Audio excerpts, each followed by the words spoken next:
C'est un geste simple, si banalement quotidien qu'on le fait des dizaines de fois chaque jour, sans même s'en rendre compte. On appuie sur l'interrupteur et la lumière jaillit. Deux minuscules pièces de métal entrent en contact. Le courant électrique se rue le long des câbles à une vitesse proche de celle de la lumière, surgit dans l'ampoule de gaz rare, un arc électrique se forme, et nous voilà baignés dans la clarté rassurante du confort moderne. Mais pour que le courant arrive jusqu'à chez nous et accomplisse ce petit miracle ordinaire des millions de fois chaque jour, il a fallu en comprendre la nature, apprendre à en maîtriser la force, inventer les moyens d'en canaliser l'énergie. C'est une histoire de plus de 2 millénaires, mais dont les plus grandes avancées ont été accomplies durant les 2 derniers siècles. Des avancées qui ont nécessité des trésors d'imagination et l'édification de superstructures absolument colossales, et qui ont totalement bouleversé les sociétés humaines. C'est cette histoire que nous vous racontons ici. Bienvenue dans un monde électrique.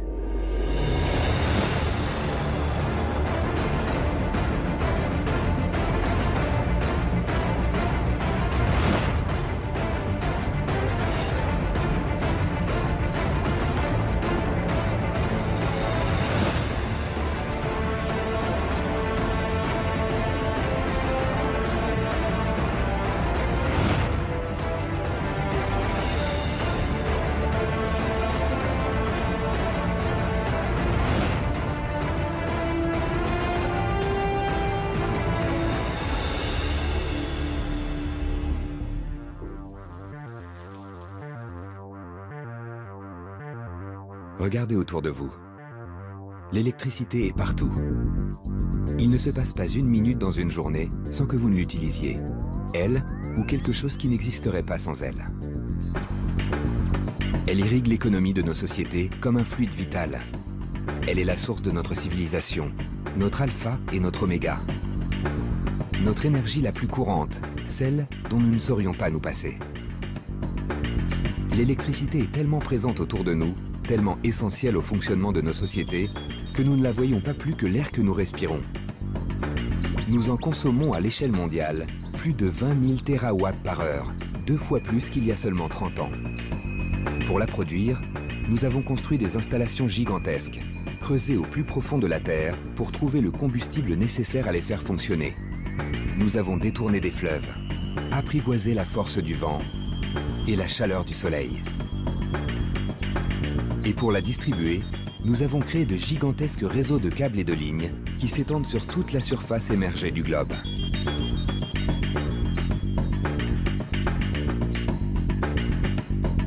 Pour qu'elle puisse nous servir, nous avons au fil des siècles totalement remodelé le visage de la planète. L'histoire de l'électricité, c'est une histoire vieille comme le monde, ou presque.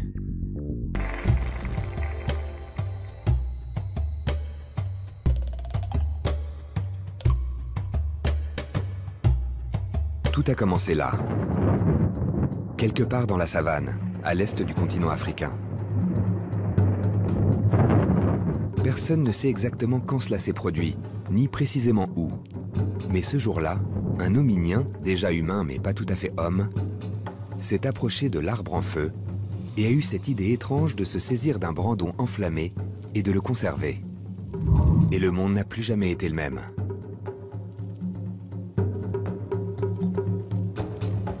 Il y aurait bien des façons de raconter l'histoire de l'humanité. Mais il est certain que la domestication du feu en est un chapitre essentiel. Et que depuis ce jour, où l'un de nos ancêtres inconnus s'est emparé d'une flamme, l'histoire de l'humanité se confond avec celle des énergies que, une à une, nous avons appris à maîtriser pour façonner le monde à notre image. Avec le feu, les hommes ont forgé des armes et des outils. Ils ont domestiqué des animaux et utilisé leur force pour se déplacer ou labourer leurs champs. Ils ont construit des moulins et converti la puissance des cours d'eau en énergie pour faire fonctionner des machines de plus en plus complexes. Ils ont appris à utiliser la force du vent et à s'aventurer sur les mers vers des terres inconnues. Ils ont découvert comment contenir et maîtriser la vapeur de l'eau pour transformer la pression en énergie. Mais leur plus grande conquête dans cette course à l'énergie, celle qui plus que tout autre a contribué à transformer le monde, pour le meilleur et pour le pire, c'est sans aucun doute possible l'électricité. Pour y arriver, les hommes ont dû percer les mystères de la matière, se confronter à l'invisible, développer des trésors d'imagination. Mais avant tout, ils ont dû dominer leur peur et dépasser leurs superstitions.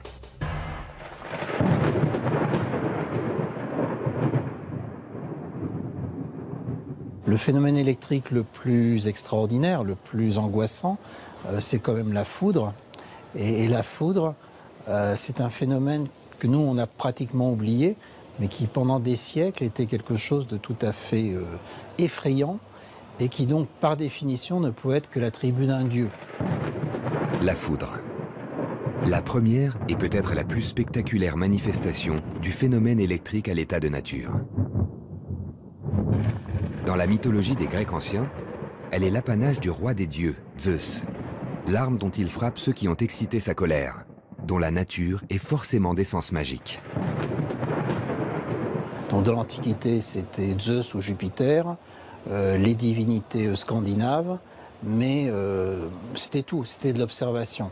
Et je pense que le phénomène était tellement extraordinaire que l'on n'a pas essayé de véritablement l'observer. Et pourtant, dès l'Antiquité, des esprits curieux s'intéressent aux phénomènes électriques. Ce n'est pourtant pas la foudre qui attire leur attention. C'est un petit morceau de résine fossilisée, l'ambre jaune. L'électricité, eh bien, c'est d'abord l'ambre, hein, qui se dit électron en grec. Alors pourquoi l'ambre?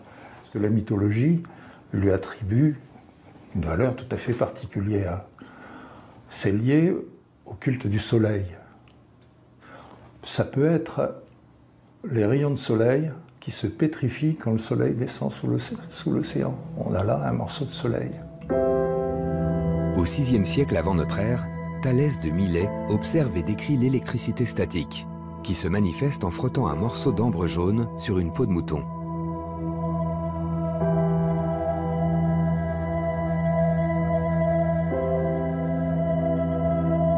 L'ambre ainsi frottée attire à elle des objets légers comme des plumes ou des pailles. Il se passe là manifestement quelque chose que l'œil ne peut pas voir.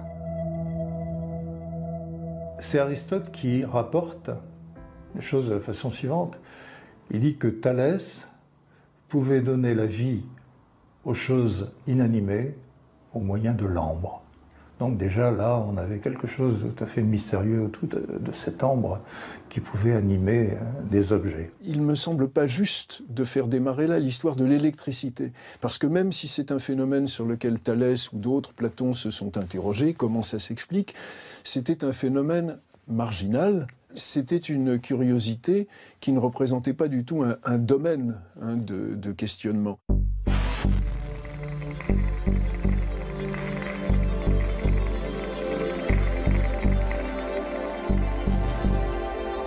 Thalès donne un nom au phénomène, électron, du nom de l'ambre en grec ancien.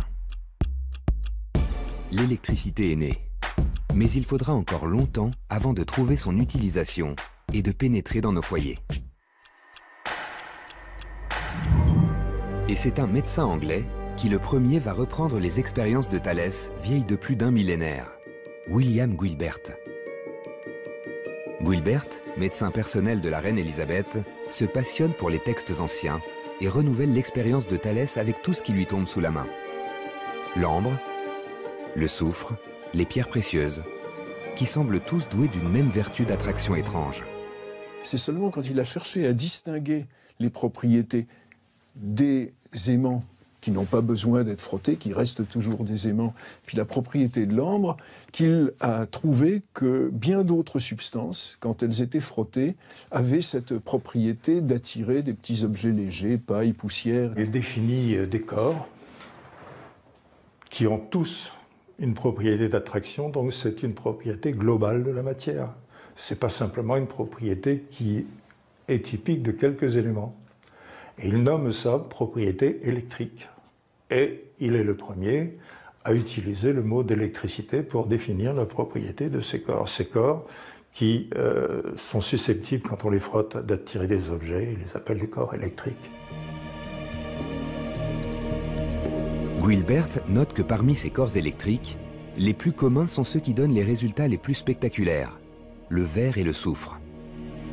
Et s'étonne qu'il ait fallu 20 siècles pour s'apercevoir que l'électricité n'était pas qu'une propriété magique de l'ambre. Qu'importe, avec Guilbert, l'électricité échappe à l'univers des enchanteurs et des magiciens et devient un objet d'étude scientifique. Et on peut dire que c'est avec la découverte d'une classe de corps que est vraiment né ce qu'on peut appeler la science électrique. Et c'est un siècle plus tard encore, vers 1700, que se seront perfectionnés les moyens d'obtenir par frottement des électrisations importantes, ce qui a débouché sur toute l'électricité spectacle du XVIIIe siècle. Sautons encore un siècle et restons en Angleterre. Cette fois, c'est à un teinturier, amateur éclairé de ce que l'on nomme science électrique, que l'on doit l'étape suivante. Stephen Gray découvre en frottant un tube de verre équipé d'un bouchon de liège que le bouchon lui aussi peut attirer des plumes et des objets légers. La vertu électrique est donc passée du verre au liège. Il en déduit que l'électricité n'est pas simplement une propriété de la matière, mais un fluide capable de circuler à travers les objets. Et pour le prouver, il renouvelle l'expérience et constate toujours la même chose. La propriété électrique circule d'un bout à l'autre. Ces savants, comme Gray et d'autres, se rendent compte que l'électricité voyage très vite. Alors bon, ils se rendent compte que 250 mètres très rapidement, une lieue immédiatement, ils ne peuvent pas aller plus loin dans la mesure où on n'a pas les appareils de mesure. Donc ils s'arrêtent là en disant, ben voilà, elle voyage très vite, mais nous n'avons pas le moyen de dire à quelle vitesse. Et pour cause. Ce fluide électrique, que nous appelons désormais courant, se déplace à près de 300 000 km/s. La vitesse de la lumière, ou presque. Une vitesse de propagation qui permettra, 2 siècles après les expériences de Gray, de transporter le courant produit par les usines électriques le long de câbles métalliques sur des dizaines de kilomètres. Sans le savoir, le teinturier Stephen Gray venait avec ses tubes, ses bouchons et ses ficelles d'inventer le principe de la distribution d'électricité. Quant à savoir à l'époque ce qu'on pouvait bien en faire, tout au plus à ce stade, distraire la bonne société aristocratique, toujours en quête de sensations nouvelles. À vrai dire, des applications pratiques, il n'y en a pas beaucoup.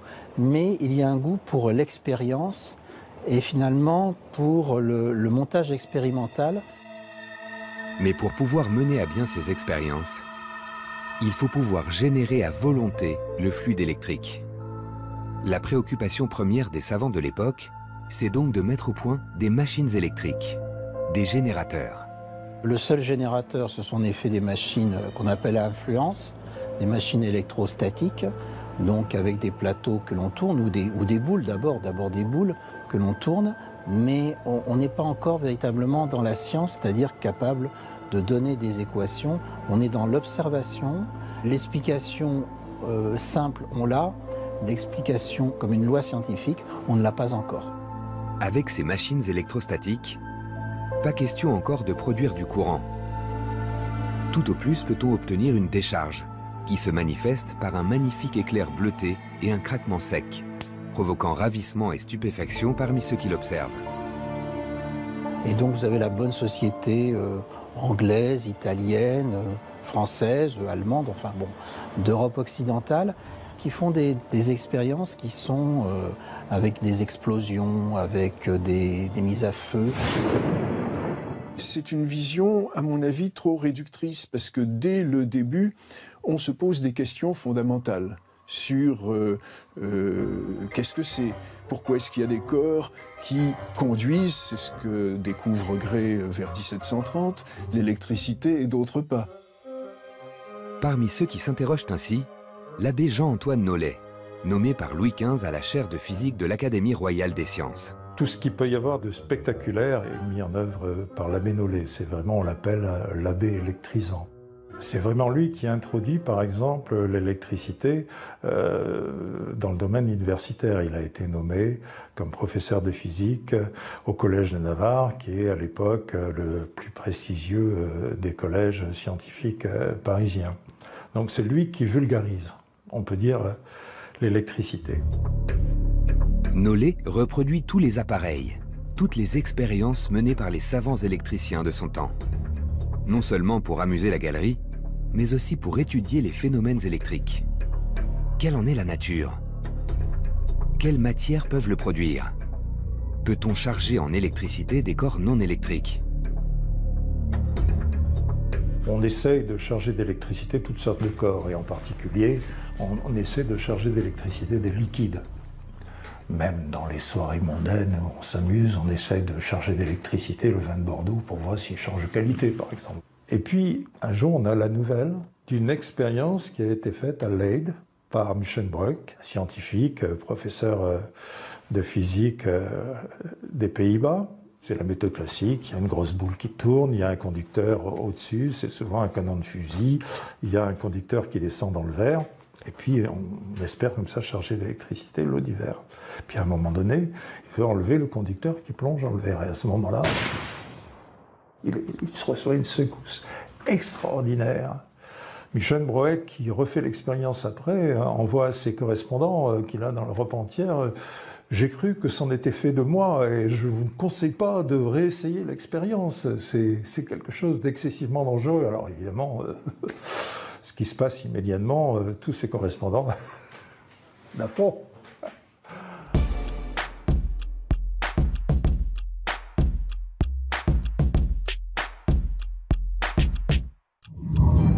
Avec cette erreur de manipulation, Muschenbroek vient d'inventer ce que l'on appellera la bouteille de Leyde. Pour la première fois, on peut provisoirement stocker ce mystérieux fluide électrique et le délivrer sous la forme de décharge. Une révolution. Cette bouteille de Leyde, c'est le premier des condensateurs électriques. Depuis, ils ont bien sûr considérablement évolué, mais pas un seul des objets que nous utilisons quotidiennement ne fonctionnerait sans eux.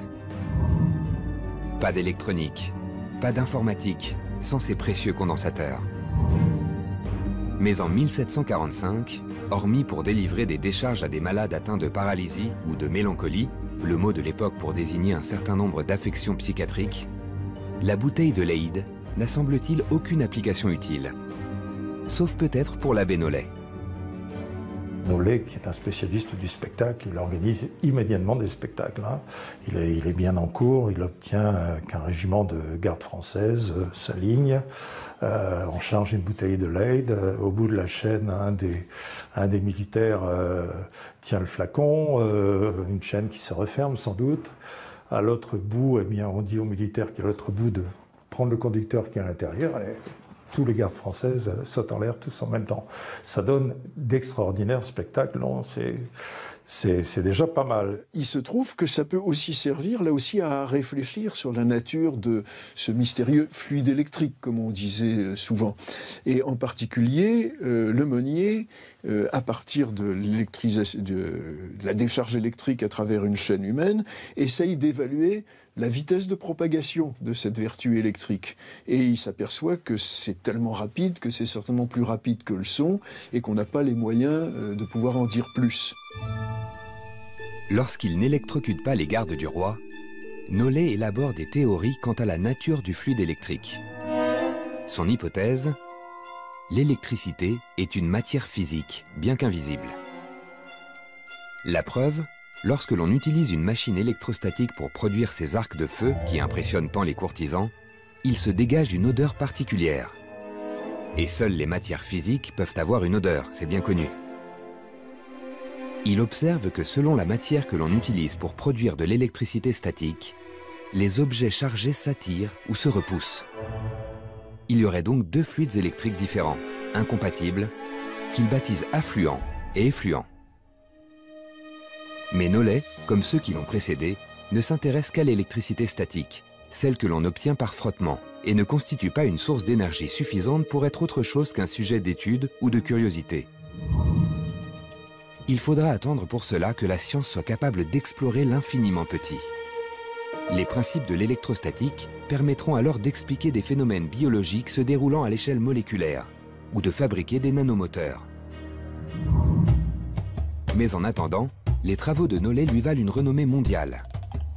Jusqu'à ce qu'un placide imprimeur de Philadelphie, dans les colonies anglaises d'Amérique du Nord, vienne battre en brèche ses théories et fasse faire un bond supplémentaire à la science électrique. Son nom, Benjamin Franklin.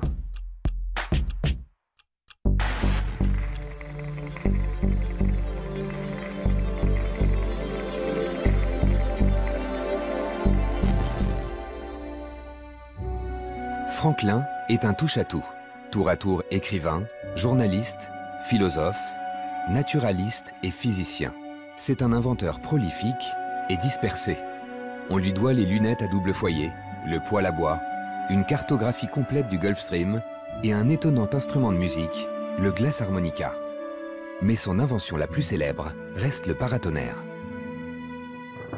Franklin le premier pressent que la foudre est de même nature que les belles étincelles bleues qui jaillissent des machines électrostatiques. Un simple courant électrique, mais d'une force beaucoup plus grande. Pour le démontrer, il fait voler par temps d'orage un cerf-volant dont la corde est mouillée, ce qui ne manquera pas d'attirer la foudre. Il place au bout de cette corde une grosse clé de fer. Lorsque la foudre frappe, un arc électrique se produit, qui laisse indemne l'homme qui tient la corde. D'une pierre deux coups, la foudre est bien électrique, et l'on sait maintenant comment protéger les habitations humaines du feu tombé du ciel. Mais les observations de Benjamin Franklin vont beaucoup plus loin. Il émet l'hypothèse que, contrairement à ce que pensait l'abbé Nollet, l'électricité n'est pas un fluide constitué de matière que l'on crée par frottement. Non, l'électricité est présente mais inerte dans tous les objets sous forme de charge. En les frottant, on ne fait que transférer une partie de cette charge de l'un vers l'autre. Celui qui gagne en charge est négatif, l'autre positif. Et ce que Franklin nomme le courant électrique, qui circule entre les deux, toujours dans le même sens, ne fait que rétablir l'équilibre entre les deux pôles. La preuve, une fois que l'arc s'est produit, les matières frottées retrouvent leur apparence initiale. Et l'on peut les toucher sans subir de décharge. Quant aux corps qui transmettent de l'électricité, comme il a bien défini la notion de fluide électrique, eh bien il va appeler conducteurs les corps qui transmettent l'électricité, puis les autres seront des corps non conducteurs, c'est-à-dire des isolants. Donc cette notion vraiment de fluide électrique, qui se transmet d'ailleurs dans le frottement d'abord, et qui ensuite peut circuler, elle nous vient de Franklin. Avec Franklin, le bréviaire de l'électricien moderne est en place. Le courant, la charge, les pôles entrent dans le vocabulaire des physiciens. Il ne manquait au génial imprimeur de Pennsylvanie que la connaissance de l'atome et des particules élémentaires pour avoir fait le tour de la question. Car Benjamin Franklin a eu raison sur la plupart de ses intuitions électriques. Ce que l'on nomme couramment électricité est bien la circulation d'une charge positive ou négative le long d'un matériau conducteur. Il n'y a pas à proprement parler de circulation de matière. Seules des particules élémentaires chargées, les électrons, se déplacent et l'ensemble tendant à retrouver l'équilibre de proche en proche, transmettent leur charge aux atomes les plus proches d'eux. Un peu à la manière d'une rangée de dominos chutant les uns après les autres lorsque l'on déséquilibre du doigt la première de la rangée.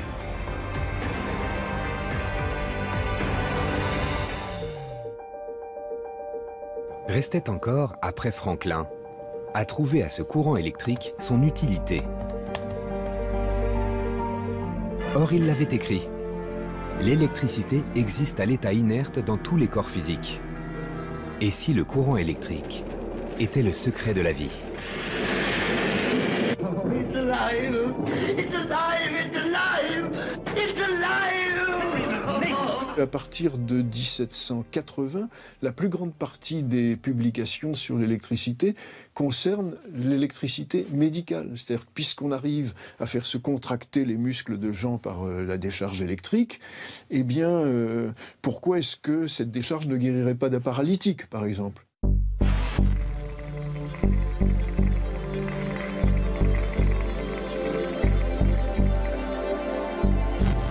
En 1818, une certaine Mary Shelley publie en Angleterre un roman qui rencontre immédiatement un succès considérable. Frankenstein, ou le Prométhée moderne. Elle y raconte comment un jeune médecin ambitieux, le docteur Victor Frankenstein, ramène à la vie une créature improbable, assemblage de morceaux de cadavres frais. L'année même de la publication de Frankenstein, un médecin de Glasgow, le docteur Andrew Ure, applique un courant électrique sur les différentes parties du corps d'un meurtrier qu'on venait de pendre.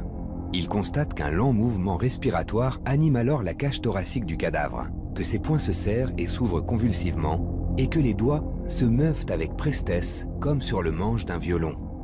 En appliquant une électrode au niveau du visage, il observe une série de grimaces évoquant la rage, l'horreur, le désespoir, l'angoisse, des sourires atroces qui se peignaient tour à tour sur la face du meurtrier avec une expression hideuse qu'aucun pinceau ne pourrait rendre.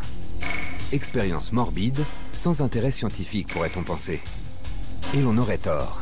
À la croisée des XVIIIe et XIXe siècles, dans la foulée des encyclopédistes et de la Révolution française, l'esprit scientifique est omniprésent. Dégagés de l'emprise étouffante de l'Église, chercheurs et savants traquent les secrets de la nature. Tout peut, tout doit s'expliquer rationnellement, se démontrer par l'expérience et l'observation. Même les mystères les plus insondables, au premier rang desquels ceux de la vie et de la mort.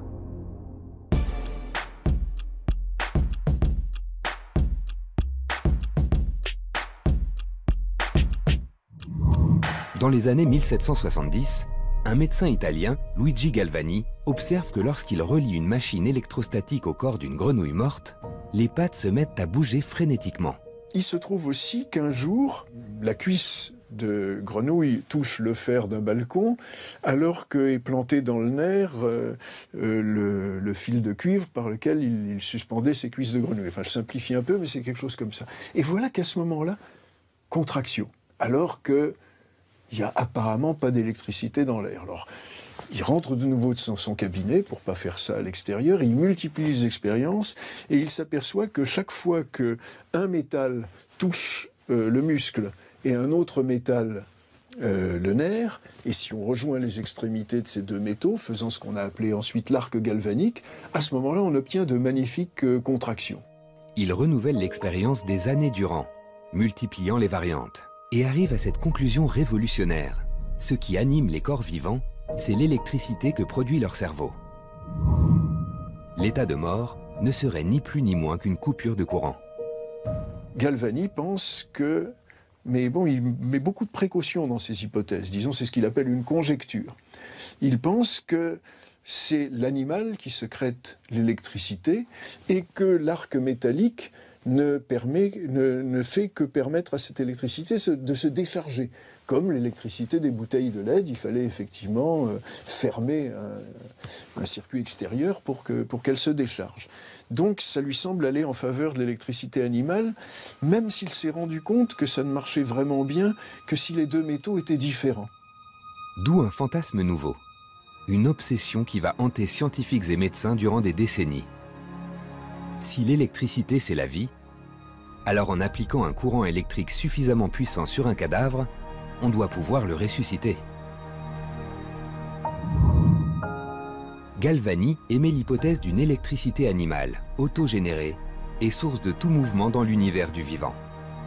D'ailleurs, n'obtient-on pas de l'électricité sur les machines électrostatiques en frottant une boule de verre sur une peau de lapin ou de mouton?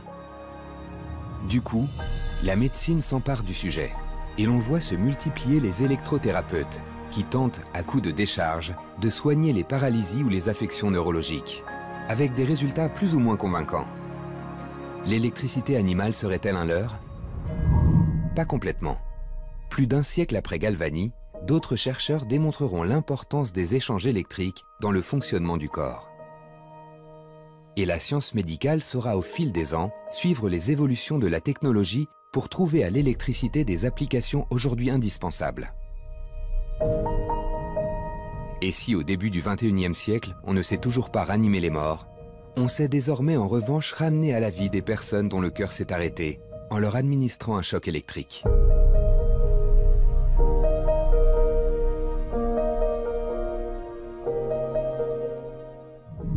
Sans Galvani et son électricité animale, rien de tout cela n'existerait. Cela aura pris près de 2 millénaires. Et en ce XVIIIe siècle finissant, les plus grands mystères de l'électricité ont été percés. On sait depuis Guilbert et Gray qu'elle n'est ni un phénomène magnétique, ni une propriété chimique de l'ambre. On sait avec Franklin qu'elle n'est pas une matière, mais une forme d'énergie qui circule à travers toute la matière, et que sous sa forme la plus violente, la foudre, elle dépasse en puissance tout ce que l'on sait produire. Le monde est prêt. L'électricité trouvera bientôt ses premières applications. Et c'est un autre savant italien qui va accomplir le pas décisif et apprendre à l'humanité à produire le fluide électrique. Cet homme, c'est Alessandro Volta, un physicien.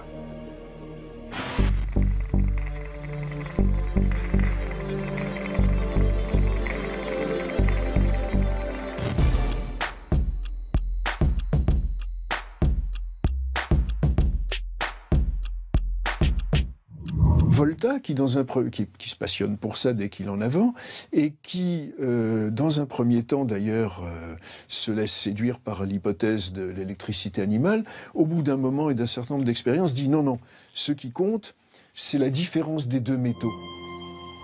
Volta constate qu'en plaçant simplement sur sa langue 2 pièces de monnaie fondues dans des métaux différents, et en les reliant simplement par une cuillère en argent, il ressent un picotement électrique et éprouve un goût ferreux. Il en déduit que l'électricité n'est pas animale, mais métallique, et que pour s'exprimer sous la forme d'un courant, elle doit circuler dans un circuit fermé. Le problème, c'est que ce courant électrique est faible, très faible. En 1799, Volta a donc l'idée, pour augmenter la force de ce courant d'électricité métallique, d'empiler les unes sur les autres une succession de rondelles de cuivre et de zinc, séparées entre elles par des lamelles de carton imbibées de saumure. Lorsqu'il relie la base et le sommet de cet empilement, un courant circule effectivement, et beaucoup plus puissant. Il vient d'inventer la pile voltaïque, le premier générateur électrique de l'histoire. Et dans la lettre qu'il écrit à ses correspondants anglais, en 1800, il dit « Vous pouvez ainsi monter une colonne de 20, 40, 60, mettre une pile de 20, 40, 60 éléments. Et là, quand vous établissez le contact entre les deux extrémités, eh bien, vous obtenez une décharge équivalente à ce qu'on obtient avec une bouteille de Leyde. Mais, dit-il, à la différence d'une bouteille de Leyde qui se décharge et qu'il faut recharger, le système que j'ai mis au point là ne se décharge pas. Vous pouvez encore le répéter à nouveau plusieurs fois et vous aurez à chaque fois la même décharge. Bon, à partir de l'invention de la pile de Volta, même si Volta n'en est pas conscient lui-même, eh bien, ce que cette pile va permettre de réaliser, c'est l'obtention de courants électriques durables qui n'ont rien à voir avec la décharge qui dure, je sais pas, la microseconde, des machines électrostatiques antérieures. Pour la première fois, l'homme sait fabriquer de l'électricité avec des voltages assez ridicules, mais en tout cas, ça a très impressionné à l'époque parce qu'on y a vu quand même une source d'énergie nouvelle et quelque chose de fondamentalement innovateur. Et on sait que Bonaparte a été très impressionné par Volta, qui est une vedette incontestable. En 1801, il fait une démonstration du fonctionnement de sa pile à l'Institut de France, en présence du premier consul Napoléon Bonaparte. Celui-ci, grandement impressionné, accorde au physicien le titre de comte et un siège au Sénat. Il a bien raison de récompenser le physicien pour ses travaux. La pile de Volta ouvre des horizons jusqu'alors insoupçonnés. Désormais, on sait produire de l'électricité de manière continue et maîtrisée. On peut à volonté ouvrir et fermer le circuit électrique. Et en fabriquant des piles suffisamment grosses, ou en associant un nombre suffisamment important, on peut obtenir des générateurs d'une grande puissance, capables d'alimenter Quoi au juste? Tout ce que l'on voudra. Il suffit d'imaginer le futur qui frappe à la porte du présent.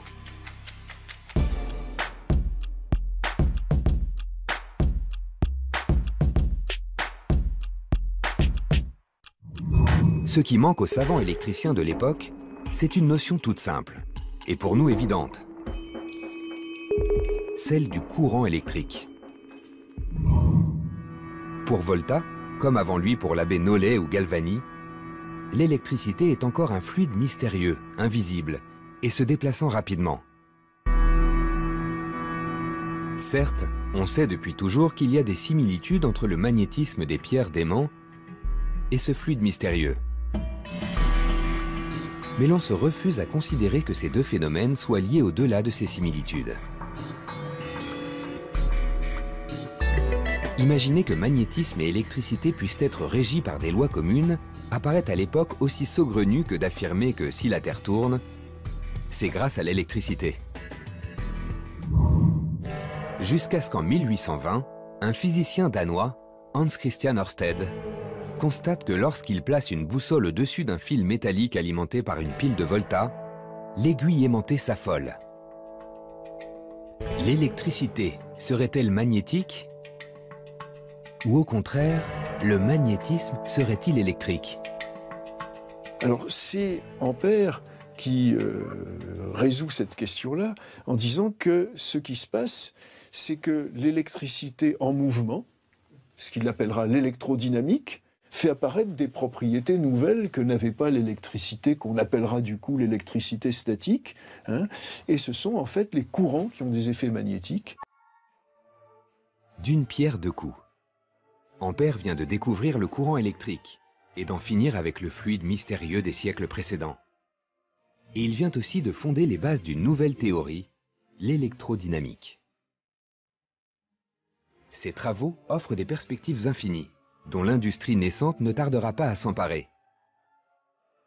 Bientôt, on fabriquera des moteurs, puis des usines électriques qui alimenteront des villes entières.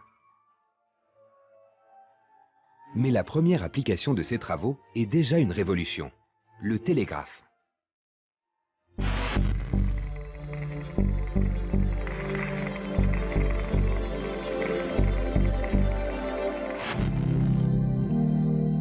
Communiquer, instantanément, d'un bout à l'autre de la planète. C'est pour nous une évidence, presque une nécessité vitale. Mais cette réalité est récente, toute récente. Et c'est pourtant la plus ancienne utilisation usuelle de l'électricité.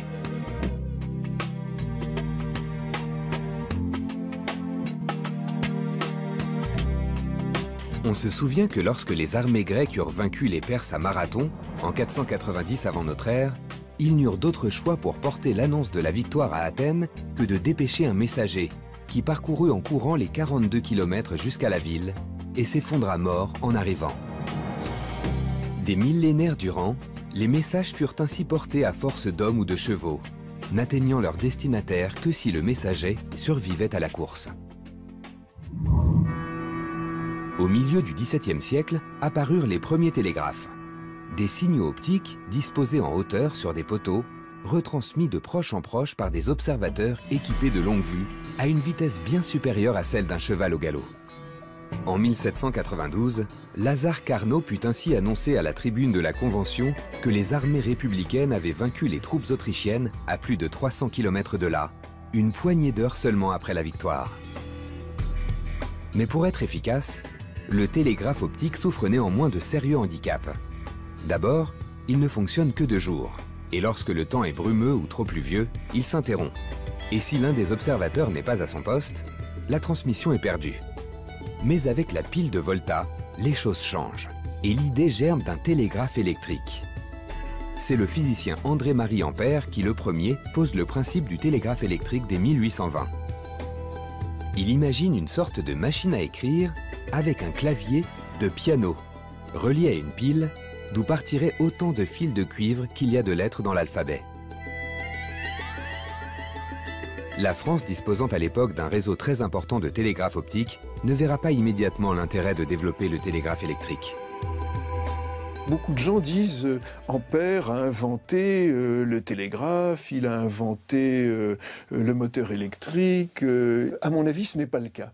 Bon, en ce qui concerne, par exemple, le télégraphe, il écrit explicitement que l'action de déviation d'une aiguille de boussole permettrait de fabriquer un télégraphe électrique. Hein. Vous avez autant de fils que de lettres de l'alphabet, hein, et vous allez faire passer le courant dans un de ces fils, et à l'autre bout, à quelques kilomètres de là, puisqu'il y a, a-t-il découvert, le même courant à l'autre bout, l'aiguille va bouger. Mais il se soucie aussi peu que possible de réaliser cette application. Ce seront donc des Anglais qui la mettront en pratique. En 1838, le physicien Charles Wheatstone met en service la première ligne de télégraphe électrique entre Londres et Birmingham. Un seul câble reliant les deux villes, au bout duquel sont connectés un émetteur et un récepteur. L'émetteur est un simple interrupteur, et le récepteur, un électroaimant, qui lorsqu'il reçoit une impulsion électrique, perce une bande de papier déroulante. Il ne reste plus qu'à inventer un code qui permette le chiffrement et le déchiffrement de ces suites de petits trous.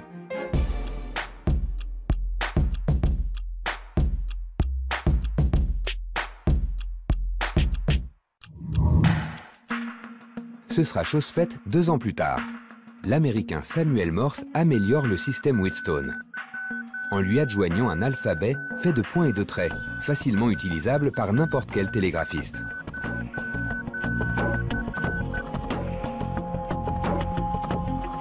Trois ans plus tard, il inaugure la liaison télégraphique entre Baltimore et Washington et fonde la première entreprise de télégraphie.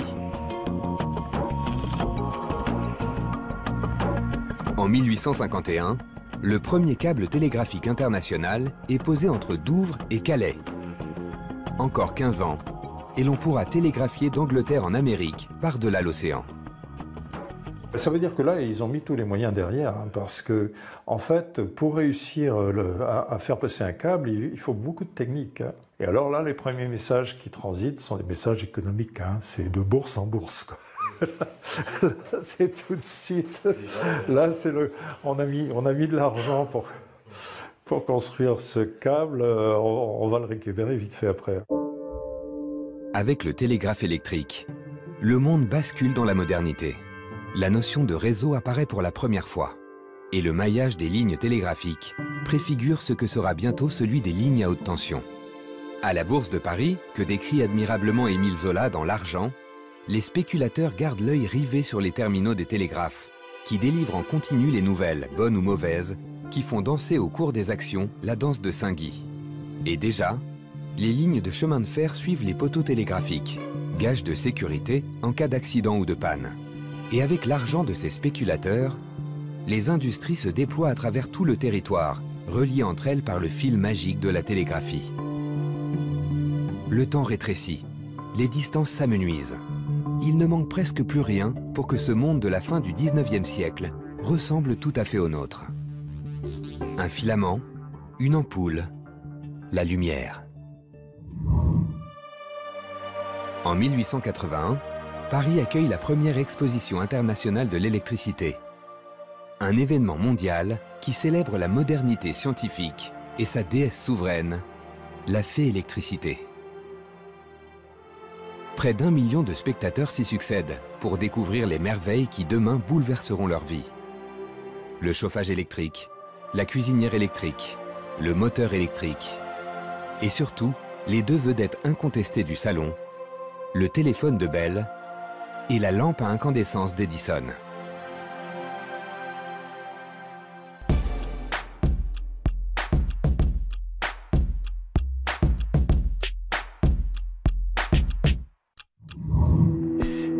Alexander Graham Bell est un original qui a toujours été obsédé par la reproduction de la voix humaine. Il a commencé par construire des automates équipés d'un soufflet dont les lèvres mobiles pouvaient énoncer quelques voyelles.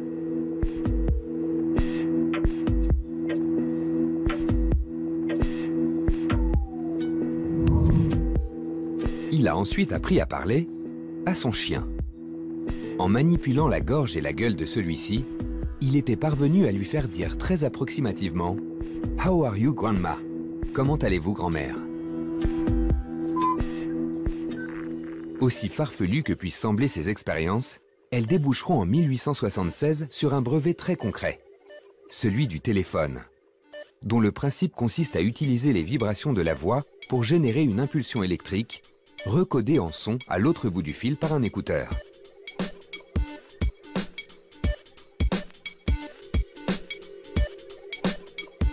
En 1881, lorsqu'il présente son invention à Paris, elle est pourtant déjà dépassée. Le Français Clément Ader, qui bientôt inventera l'avion, a déjà amélioré son modèle en lui adjoignant une alimentation par pile qui rend la transmission beaucoup plus efficiente et la conversation audible.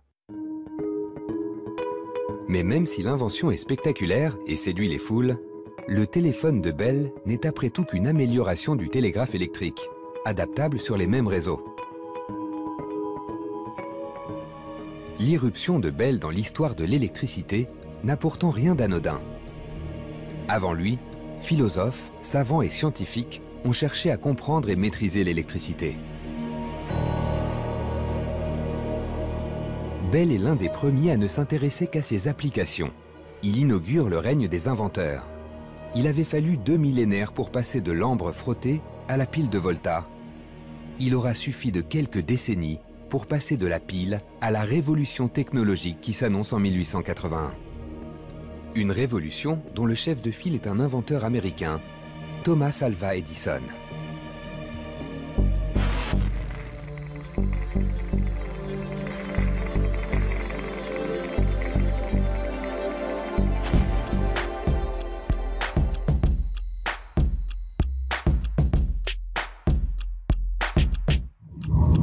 Edison, un autodidacte de génie, inventeur infatigable.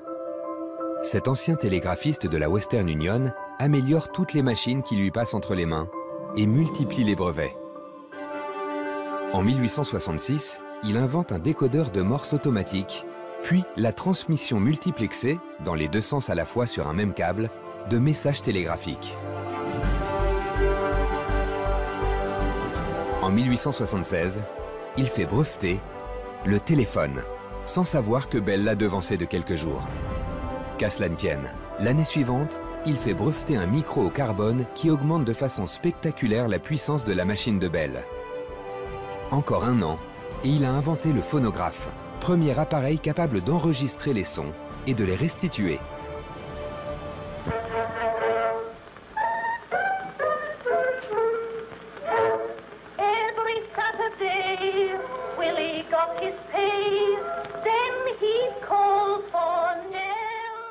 Puis, ce seront un générateur de courant continu capable d'alimenter 1200 lampes en même temps, et le kinétographe, la première caméra de cinéma, et le kinétoscope, le premier projecteur, jusqu'au cinéma parlant, dont il déposera le brevet en 1913.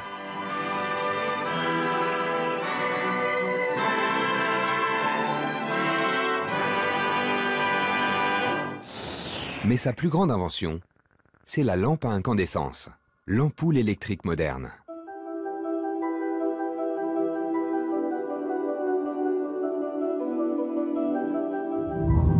Le principe est simple. On fait circuler un fort courant électrique au travers d'un filament de carbone très fin, isolé dans une ampoule de verre dans lequel on a fait le vide d'air. L'énergie qui submerge le filament est telle que celui-ci est instantanément porté à incandescence et dégage une lumière si vive qu'elle aveugle celui qui la regarde et déchire l'obscurité de la nuit la plus noire. Quand on dit que Edison est avant tout, et que c'est ça qui aura frappé les foules à l'exposition de 1880, est avant tout l'inventeur de la lampe, ça ne serait rien s'il n'avait pas construit d'énormes machines dynamo-électriques, comme on disait à l'époque. Donc voilà, ça joue un rôle tout à fait fondamental. Avec l'ampoule d'Edison, l'humanité prend possession de la nuit. Dans les rues des grandes métropoles, la criminalité baisse du fait de l'éclairage public. just babes in the... But already we had calluses on our hands and hair on our chests. Paris, très en avance sur la question, y gagne son titre de ville lumière.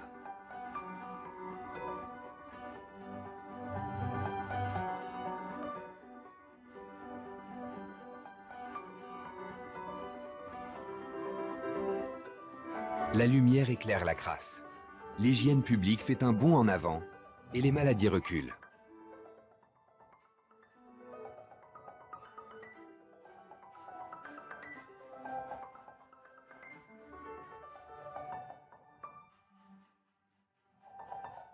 Dans les usines, qui s'équipent de leurs propres générateurs, la production s'étale sur des plages horaires élargies. Avec la lumière électrique, apparaît le travail de nuit.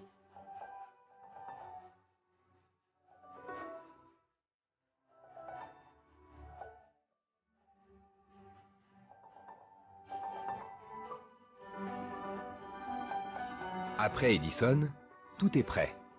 Les centrales de production, la dynamo, les transformateurs, les condensateurs. Théoriquement, la production massive d'électricité et sa distribution via un réseau sont possibles. Reste à construire ce réseau. Il y a un monde nouveau qui apparaît. Tout était possible à l'électricité. Donc on pouvait faire des avions électriques, des sous-marins électriques, etc. On a tout rêvé à l'électricité. Il y a eu des impasses, mais malgré tout, le monde dans lequel nous vivons est toujours un monde électrique.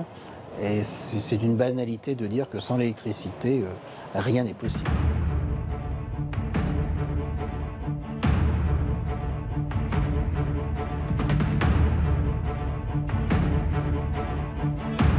Avec l'éclairage public, les normes internationales sont mises en place.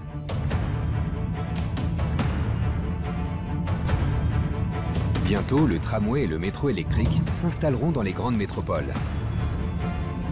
Au tournant du siècle, des physiciens comme Thomson, Planck, Einstein ou les époux Curie percent les secrets de la structure atomique de la matière.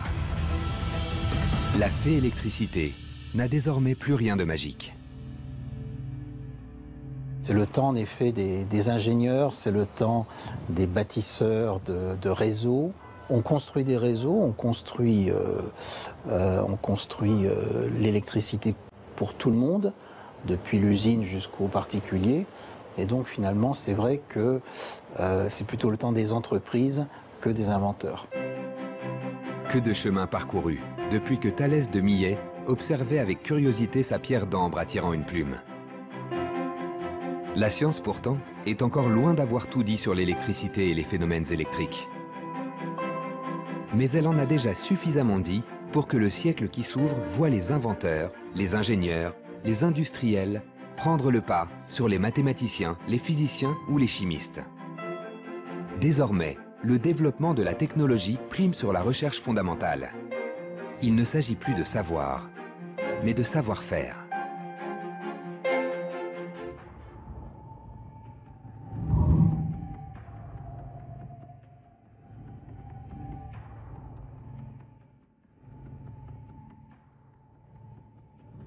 La demande en électricité explose. Le XXe siècle, qui va bientôt commencer, sera celui de l'électrification de la planète entière. Les applications, les inventions, vont désormais se succéder à une cadence effrénée, jusqu'à nous rendre totalement dépendants de l'énergie électrique.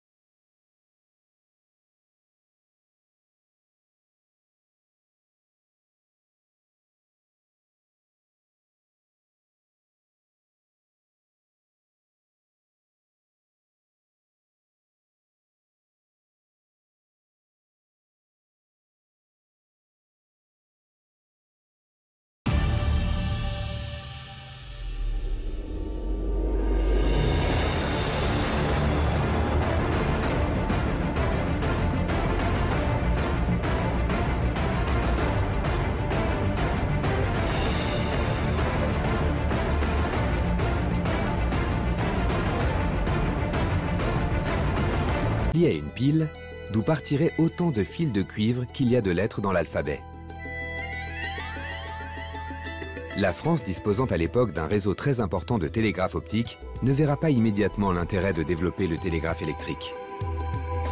Beaucoup de gens disent Ampère a inventé le télégraphe, il a inventé le moteur électrique. À mon avis, ce n'est pas le cas. Bon, en ce qui concerne, par exemple, le télégraphe, il écrit explicitement que l'action de déviation d'une aiguille de boussole permettrait de fabriquer un télégraphe électrique. Hein. Vous avez autant de fils que de lettres de l'alphabet, hein, et vous allez faire passer le courant dans un de ces fils, et à l'autre bout, à quelques kilomètres de là, puisqu'il y a, a-t-il découvert, le même courant à l'autre bout, l'aiguille va bouger. Mais il se soucie aussi peu que possible de réaliser cette application. Ce seront donc des Anglais qui la mettront en pratique. En 1838, le physicien Charles Wheatstone met en service la première ligne de télégraphe électrique entre Londres et Birmingham. Un seul câble reliant les deux villes, au bout duquel sont connectés un émetteur et un récepteur. L'émetteur est un simple interrupteur, et le récepteur, un électroaimant, qui lorsqu'il reçoit une impulsion électrique, perce une bande de papier déroulante. Il ne reste plus qu'à inventer un code qui permette le chiffrement et le déchiffrement de ces suites de petits trous.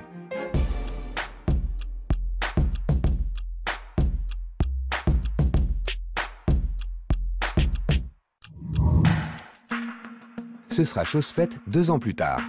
L'Américain Samuel Morse améliore le système Wheatstone en lui adjoignant un alphabet fait de points et de traits, facilement utilisable par n'importe quel télégraphiste.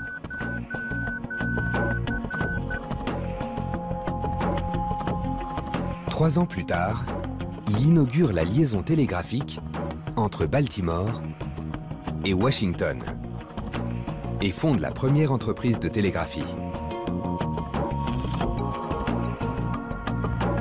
En 1851, le premier câble télégraphique international est posé entre Douvres et Calais. Encore 15 ans, et l'on pourra télégraphier d'Angleterre en Amérique par-delà l'océan. Ça veut dire que là, ils ont mis tous les moyens derrière, hein, parce que, en fait, pour réussir à faire passer un câble, il faut beaucoup de technique. Hein. Et alors là, les premiers messages qui transitent sont des messages économiques. Hein, c'est de bourse en bourse, quoi. Là, c'est tout de suite.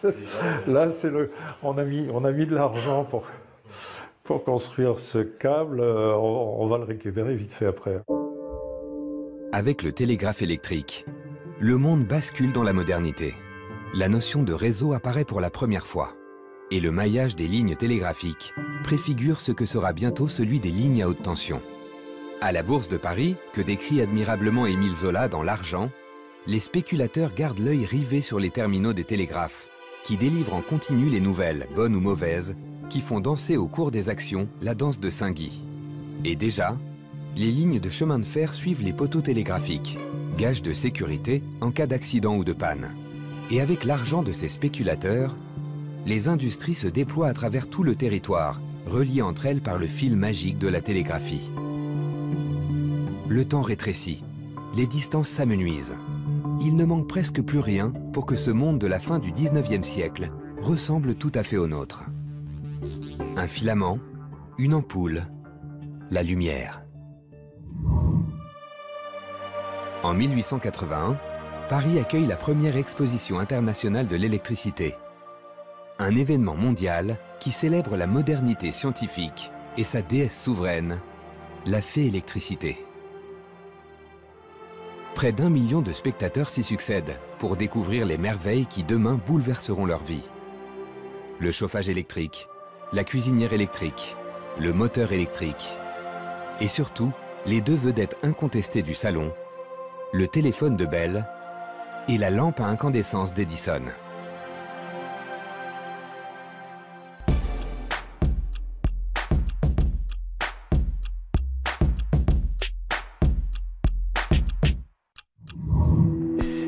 Alexander Graham Bell est un original qui a toujours été obsédé par la reproduction de la voix humaine.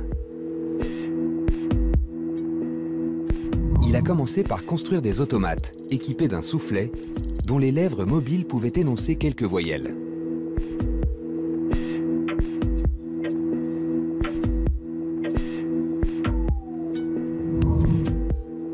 Il a ensuite appris à parler à son chien. En manipulant la gorge et la gueule de celui-ci, il était parvenu à lui faire dire très approximativement « How are you, grandma ?» Comment allez-vous, grand-mère? Aussi farfelues que puissent sembler ces expériences, elles déboucheront en 1876 sur un brevet très concret, celui du téléphone, dont le principe consiste à utiliser les vibrations de la voix pour générer une impulsion électrique, recodée en son à l'autre bout du fil par un écouteur.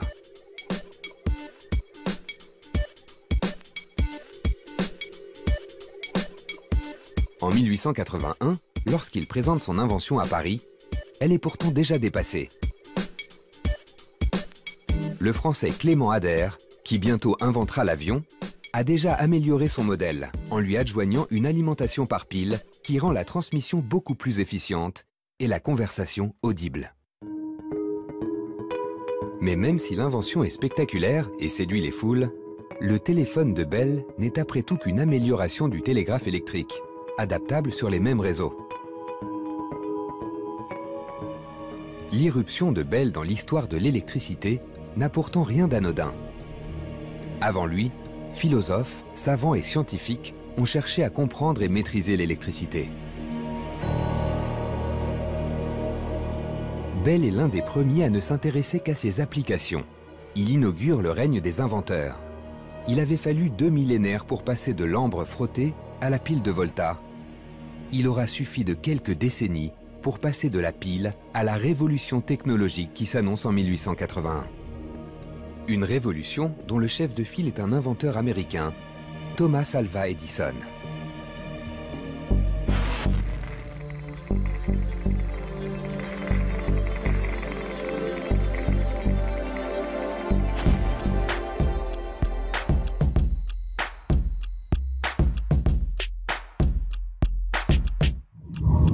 Edison, un autodidacte de génie, inventeur infatigable.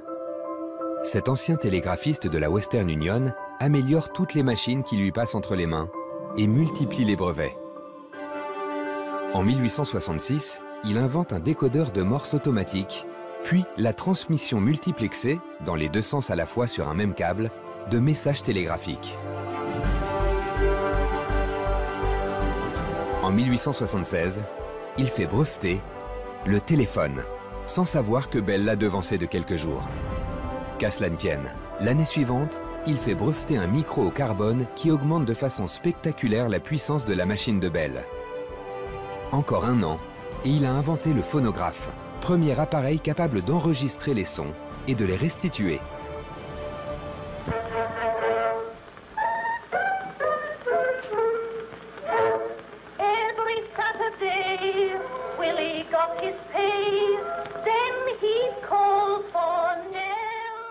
Puis, ce seront un générateur de courant continu capable d'alimenter 1200 lampes en même temps, et le kinétographe, la première caméra de cinéma, et le kinétoscope, le premier projecteur, jusqu'au cinéma parlant, dont il déposera le brevet en 1913.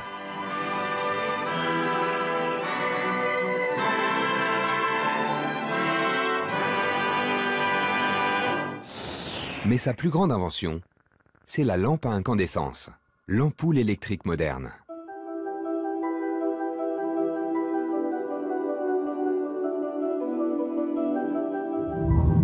Le principe est simple. On fait circuler un fort courant électrique au travers d'un filament de carbone très fin, isolé dans une ampoule de verre dans lequel on a fait le vide d'air.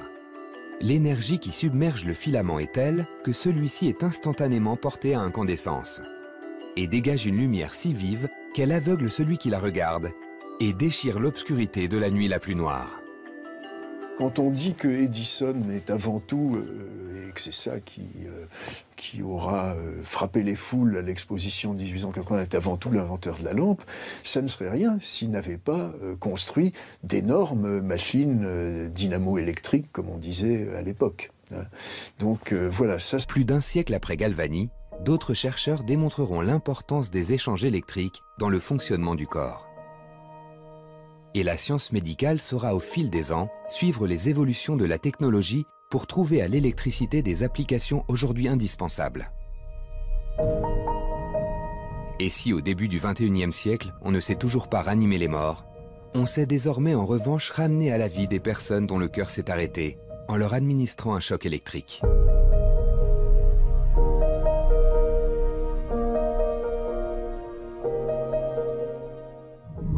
Sans Galvani et son électricité animale, rien de tout cela n'existerait. Cela aura pris près de 2 millénaires. Et en ce XVIIIe siècle finissant, les plus grands mystères de l'électricité ont été percés. On sait depuis Guilbert et Gray qu'elle n'est ni un phénomène magnétique, ni une propriété chimique de l'ambre. On sait avec Franklin qu'elle n'est pas une matière, mais une forme d'énergie qui circule à travers toute la matière, et que sous sa forme la plus violente, la foudre, elle dépasse en puissance tout ce que l'on sait produire. Le monde est prêt. L'électricité trouvera bientôt ses premières applications. Et c'est un autre savant italien qui va accomplir le pas décisif et apprendre à l'humanité à produire le fluide électrique. Cet homme, c'est Alessandro Volta, un physicien.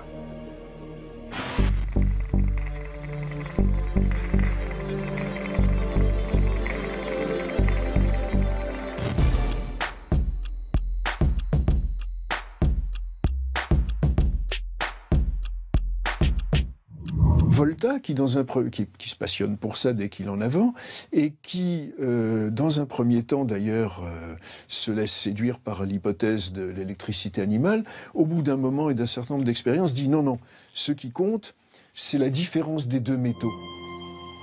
Volta constate qu'en plaçant simplement sur sa langue 2 pièces de monnaie fondues dans des métaux différents, et en les reliant simplement par une cuillère en argent, il ressent un picotement électrique et éprouve un goût ferreux.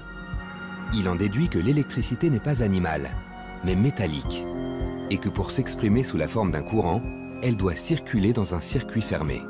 Le problème, c'est que ce courant électrique est faible, très faible. En 1799, Volta a donc l'idée, pour augmenter la force de ce courant d'électricité métallique, d'empiler les unes sur les autres une succession de rondelles de cuivre et de zinc, séparées entre elles par des lamelles de carton imbibées de saumure. Lorsqu'il relie la base et le sommet de cet empilement, un courant circule effectivement, et beaucoup plus puissant. Il vient d'inventer la pile voltaïque, le premier générateur électrique de l'histoire. Et dans la lettre qu'il écrit à ses correspondants anglais, en 1800, il dit « Vous pouvez ainsi monter une colonne de 20, 40, 60, mettre une pile de 20, 40, 60 éléments. » Et là, quand vous établissez le contact entre les deux extrémités, eh bien, vous obtenez une décharge équivalente à ce qu'on obtient avec une bouteille de Leyde. Mais, dit-il, à la différence d'une bouteille de Leyde qui se décharge et qu'il faut recharger, le système que j'ai mis au point là ne se décharge pas. Vous pouvez encore le répéter à nouveau plusieurs fois et vous aurez à chaque fois la même décharge. Bon, à partir de l'invention de la pile de Volta, même si Volta n'en est pas conscient lui-même, eh bien, ce que cette pile va permettre de réaliser, c'est l'obtention de courants électriques durables qui n'ont rien à voir avec la décharge qui dure, je ne sais pas, la microseconde, des machines électrostatiques antérieures. Pour la première fois, l'homme sait fabriquer de l'électricité avec des voltages assez ridicule, mais en tout cas, ça a très impressionné à l'époque, parce qu'on y a vu quand même une source d'énergie nouvelle et quelque chose de fondamentalement innovateur. Et on sait que Bonaparte a été très impressionné par Volta, qui est une vedette incontestable. En 1801, il fait une démonstration du fonctionnement de sa pile à l'Institut de France, en présence du premier consul Napoléon Bonaparte. Celui-ci, grandement impressionné, accorde au physicien le titre de comte et un siège au Sénat. Il a bien raison de récompenser le physicien pour ses travaux. La pile de Volta ouvre des horizons jusqu'alors insoupçonnés. Désormais, on sait produire de l'électricité de manière continue et maîtrisée. On peut à volonté ouvrir et fermer le circuit électrique. Et en fabriquant des piles suffisamment grosses, ou en associant un nombre suffisamment important, on peut obtenir des générateurs d'une grande puissance, capables d'alimenter quoi au juste? Tout ce que l'on voudra. Il suffit d'imaginer le futur qui frappe à la porte du présent.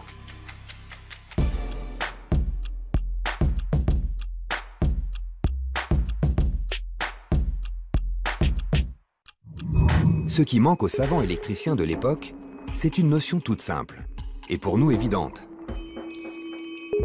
Celle du courant électrique.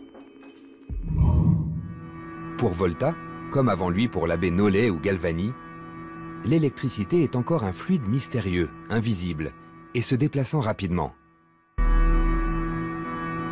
Certes, on sait depuis toujours qu'il y a des similitudes entre le magnétisme des pierres d'aimant et ce fluide mystérieux. Mais l'on se refuse à considérer que ces deux phénomènes soient liés au-delà de ces similitudes. Imaginer que magnétisme et électricité puissent être régis par des lois communes apparaît à l'époque aussi saugrenu que d'affirmer que si la Terre tourne, c'est grâce à l'électricité.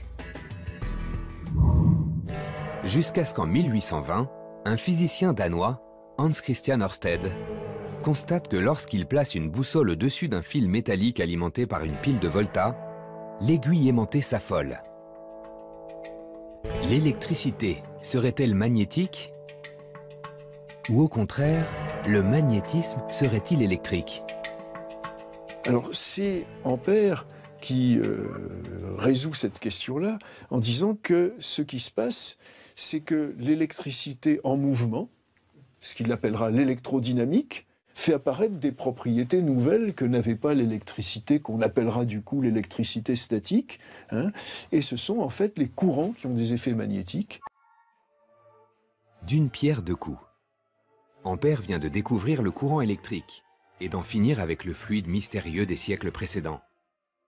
Et il vient aussi de fonder les bases d'une nouvelle théorie, l'électrodynamique.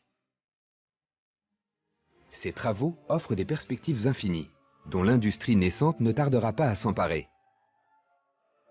Bientôt, on fabriquera des moteurs, puis des usines électriques qui alimenteront des villes entières. Mais la première application de ces travaux est déjà une révolution, le télégraphe.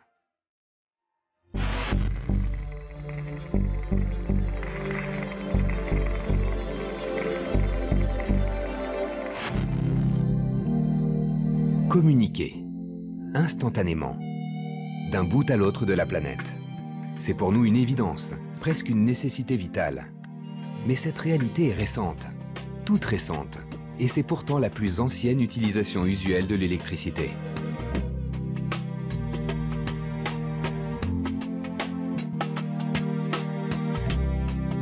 On se souvient que lorsque les armées grecques eurent vaincu les Perses à Marathon, en 490 avant notre ère, ils n'eurent d'autre choix pour porter l'annonce de la victoire à Athènes que de dépêcher un messager qui parcourut en courant les 42 km jusqu'à la ville et s'effondra mort en arrivant. Des millénaires durant, les messages furent ainsi portés à force d'hommes ou de chevaux, n'atteignant leur destinataire que si le messager survivait à la course. Au milieu du XVIIe siècle apparurent les premiers télégraphes. Des signaux optiques disposés en hauteur sur des poteaux, retransmis de proche en proche par des observateurs équipés de longue vue à une vitesse bien supérieure à celle d'un cheval au galop. En 1792, Lazare Carnot put ainsi annoncer à la tribune de la Convention que les armées républicaines avaient vaincu les troupes autrichiennes à plus de 300 km de là, une poignée d'heures seulement après la victoire. Mais pour être efficace, le télégraphe optique souffre néanmoins de sérieux handicaps. D'abord, il ne fonctionne que de jour, et lorsque le temps est brumeux ou trop pluvieux, il s'interrompt. Et si l'un des observateurs n'est pas à son poste, la transmission est perdue. Mais avec la pile de Volta, les choses changent, et l'idée germe d'un télégraphe électrique. C'est le physicien André-Marie Ampère qui, le premier, pose le principe du télégraphe électrique dès 1820. Il imagine une sorte de machine à écrire avec un clavier de piano. C'est un geste simple, si banalement quotidien qu'on le fait des dizaines de fois chaque jour, sans même s'en rendre compte. On appuie sur l'interrupteur et la lumière jaillit. Deux minuscules pièces de métal entrent en contact. le courant électrique se rue le long des câbles à une vitesse proche de celle de la lumière, surgit dans l'ampoule de gaz rare, un arc électrique se forme, et nous voilà baignés dans la clarté rassurante du confort moderne. Mais pour que le courant arrive jusqu'à chez nous et accomplisse ce petit miracle ordinaire des millions de fois chaque jour, il a fallu en comprendre la nature, apprendre à en maîtriser la force, inventer les moyens d'en canaliser l'énergie. C'est une histoire de plus de 2 millénaires, mais dont les plus grandes avancées ont été accomplies durant les 2 derniers siècles. Des avancées qui ont nécessité des trésors d'imagination et l'édification de superstructures absolument colossales et qui ont totalement bouleversé les sociétés humaines. C'est cette histoire que nous vous racontons ici. Bienvenue dans un monde électrique.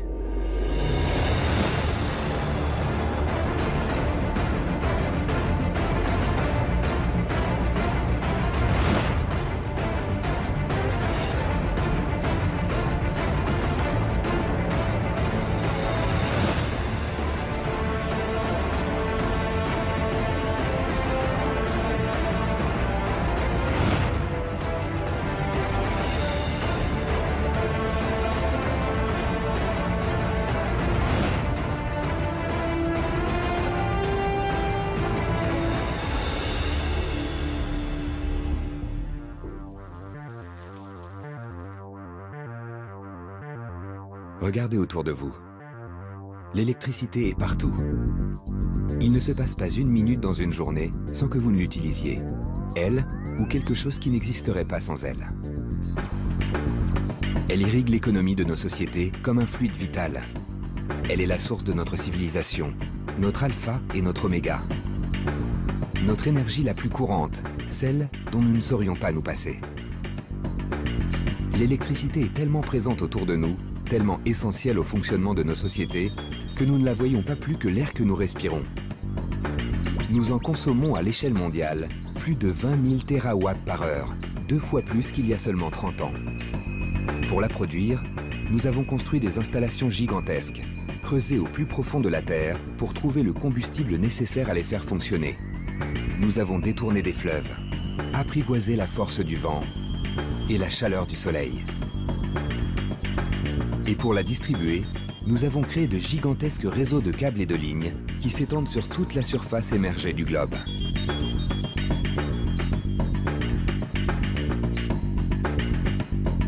Pour qu'elle puisse nous servir, nous avons au fil des siècles totalement remodelé le visage de la planète.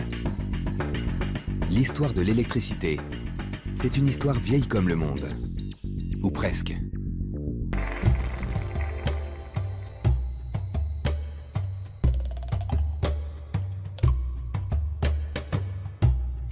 Tout a commencé là, quelque part dans la savane, à l'est du continent africain. Personne ne sait exactement quand cela s'est produit, ni précisément où. Mais ce jour-là, un hominien, déjà humain mais pas tout à fait homme, s'est approché de l'arbre en feu et a eu cette idée étrange de se saisir d'un brandon enflammé et de le conserver. Et le monde n'a plus jamais été le même.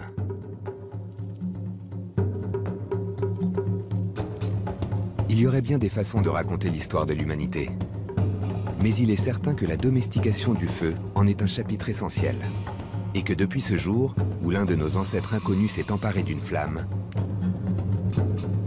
l'histoire de l'humanité se confond avec celle des énergies que, une à une, nous avons appris à maîtriser pour façonner le monde à notre image. Avec le feu, les hommes ont forgé des armes et des outils. Ils ont domestiqué des animaux et utilisé leur force pour se déplacer ou labourer leurs champs. Ils ont construit des moulins et converti la puissance des cours d'eau en énergie pour faire fonctionner des machines de plus en plus complexes.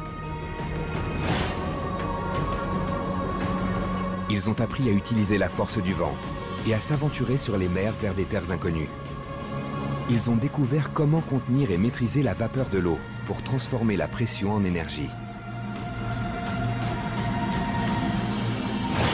Mais leur plus grande conquête dans cette course à l'énergie, celle qui plus que tout autre a contribué à transformer le monde, pour le meilleur et pour le pire, c'est sans aucun doute possible l'électricité. Pour y arriver, Les hommes ont dû percer les mystères de la matière, se confronter à l'invisible, développer des trésors d'imagination. Mais avant tout, ils ont dû dominer leur peur et dépasser leurs superstitions.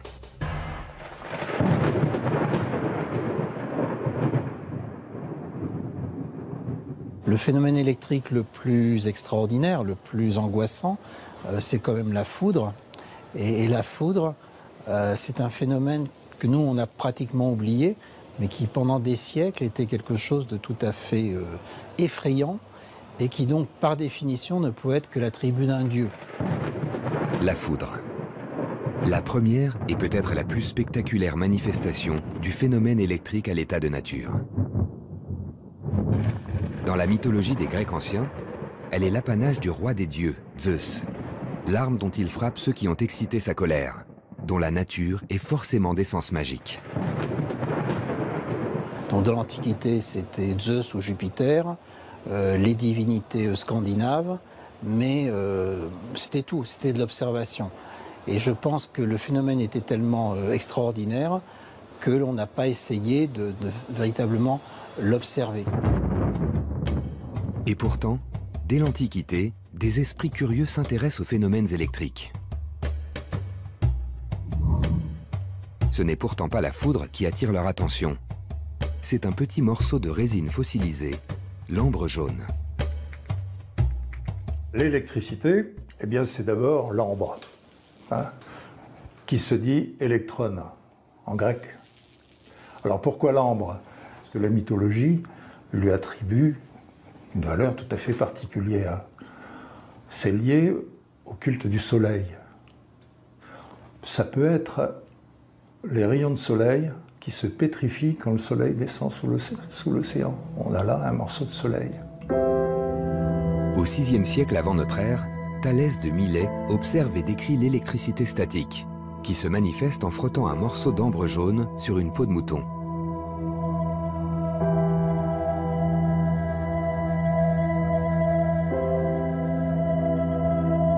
L'ambre ainsi frottée attire à elle des objets légers comme des plumes ou des pailles. Il se passe là manifestement quelque chose que l'œil ne peut pas voir. C'est Aristote qui rapporte les choses de la façon suivante. Il dit que Thalès pouvait donner la vie aux choses inanimées au moyen de l'ambre.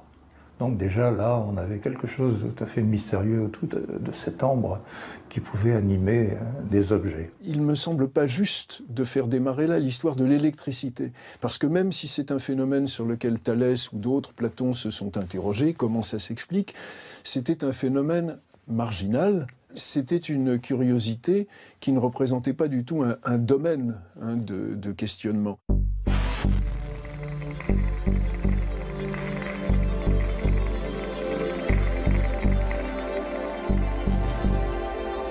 Thalès donne un nom au phénomène, électron, du nom de l'ambre en grec ancien. L'électricité est née, mais il faudra encore longtemps avant de trouver son utilisation et de pénétrer dans nos foyers. Et c'est un médecin anglais qui le premier va reprendre les expériences de Thalès vieilles de plus d'un millénaire, William Guilbert. Guilbert, médecin personnel de la reine Élisabeth, se passionne pour les textes anciens et renouvelle l'expérience de Thalès avec tout ce qui lui tombe sous la main. L'ambre, le soufre, les pierres précieuses, qui semblent tous doués d'une même vertu d'attraction étrange. C'est seulement quand il a cherché à distinguer les propriétés des aimants qui n'ont pas besoin d'être frottés, qui restent toujours des aimants, puis la propriété de l'ambre, qu'il a trouvé que bien d'autres substances, quand elles étaient frottées, avaient cette propriété d'attirer des petits objets légers, paille, poussière. Il définit des corps qui ont tous une propriété d'attraction, donc c'est une propriété globale de la matière. C'est pas simplement une propriété incompatible, qu'il baptise affluent et effluent. Mais Nollet, comme ceux qui l'ont précédé, ne s'intéresse qu'à l'électricité statique, celle que l'on obtient par frottement, et ne constitue pas une source d'énergie suffisante pour être autre chose qu'un sujet d'étude ou de curiosité. Il faudra attendre pour cela que la science soit capable d'explorer l'infiniment petit. Les principes de l'électrostatique permettront alors d'expliquer des phénomènes biologiques se déroulant à l'échelle moléculaire ou de fabriquer des nanomoteurs. Mais en attendant, les travaux de Nollet lui valent une renommée mondiale. Jusqu'à ce qu'un placide imprimeur de Philadelphie, dans les colonies anglaises d'Amérique du Nord, vienne battre en brèche ses théories et fasse faire un bond supplémentaire à la science électrique. Son nom, Benjamin Franklin.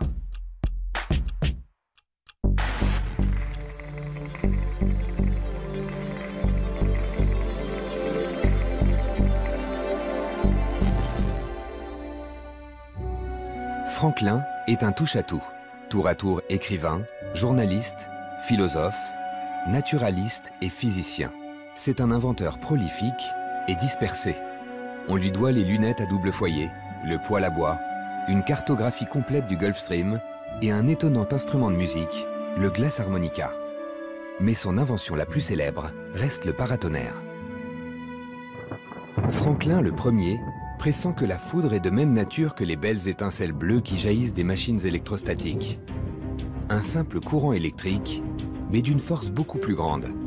Pour le démontrer, il fait voler par temps d'orage un cerf-volant dont la corde est mouillée, ce qui ne manquera pas d'attirer la foudre. Il place au bout de cette corde une grosse clé de fer.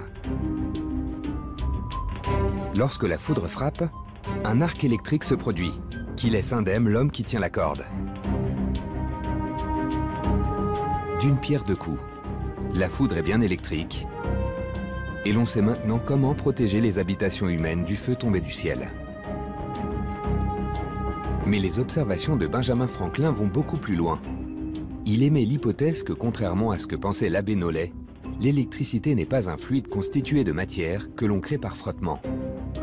Non, l'électricité est présente mais inerte dans tous les objets sous forme de charge. En les frottant, on ne fait que transférer une partie de cette charge de l'un vers l'autre. Celui qui gagne en charge est négatif, l'autre positif. Et ce que Franklin nomme le courant électrique, qui circule entre les deux, toujours dans le même sens, ne fait que rétablir l'équilibre entre les deux pôles. La preuve, une fois que l'arc s'est produit, les matières frottées retrouvent leur apparence initiale. Et l'on peut les toucher sans subir de décharge.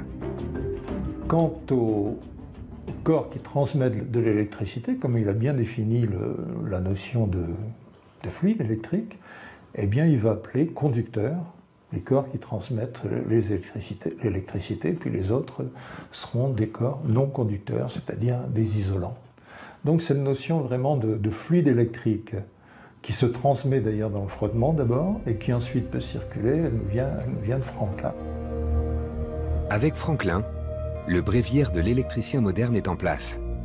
Le courant, la charge, les pôles entrent dans le vocabulaire des physiciens. Il ne manquait au génial imprimeur de Pennsylvanie que la connaissance de l'atome et des particules élémentaires pour avoir fait le tour de la question. Car Benjamin Franklin a eu raison sur la plupart de ses intuitions électriques. Ce que l'on nomme couramment électricité est bien la circulation d'une charge positive ou négative le long d'un matériau conducteur. Il n'y a pas à proprement parler de circulation de matière. Seules des particules élémentaires chargées, les électrons, se déplacent et l'ensemble tendant à retrouver l'équilibre de proche en proche, transmettent leur charge aux atomes les plus proches d'eux. Un peu à la manière d'une rangée de dominos chutant les uns après les autres lorsque l'on déséquilibre du doigt la première de la rangée.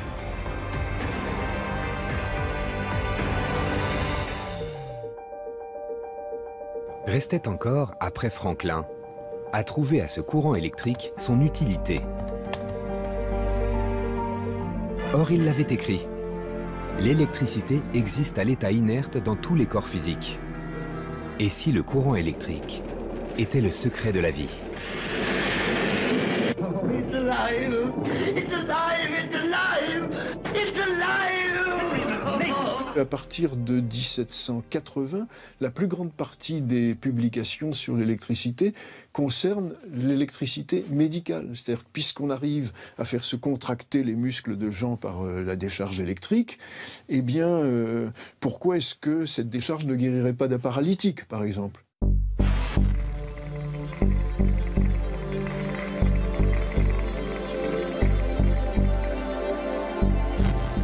En 1818, une certaine Mary Shelley publie en Angleterre un roman qui rencontre immédiatement un succès considérable. Frankenstein, ou le Prométhée moderne. Elle y raconte comment un jeune médecin ambitieux, le docteur Victor Frankenstein, ramène à la vie une créature improbable, assemblage de morceaux de cadavres frais, en cas. L'année même de la publication de Frankenstein, un médecin de Glasgow, le docteur Andrew Ure, applique un courant électrique sur les différentes parties du corps d'un meurtrier qu'on venait de pendre. Il constate qu'un lent mouvement respiratoire anime alors la cage thoracique du cadavre, que ses poings se serrent et s'ouvrent convulsivement, et que les doigts se meuvent avec prestesse comme sur le manche d'un violon. En appliquant une électrode au niveau du visage, il observe une série de grimaces évoquant la rage, l'horreur, le désespoir, l'angoisse, des sourires atroces qui se peignaient tour à tour sur la face du meurtrier avec une expression hideuse qu'aucun pinceau ne pourrait rendre. Expérience morbide, sans intérêt scientifique pourrait-on penser. Et l'on aurait tort. À la croisée des XVIIIe et XIXe siècles, dans la foulée des encyclopédistes et de la Révolution française, l'esprit scientifique est omniprésent. Dégagés de l'emprise étouffante de l'Église, chercheurs et savants traquent les secrets de la nature. Tout peut, tout doit s'expliquer rationnellement, se démontrer par l'expérience et l'observation. Même les mystères les plus insondables, au premier rang desquels ceux de la vie et de la mort.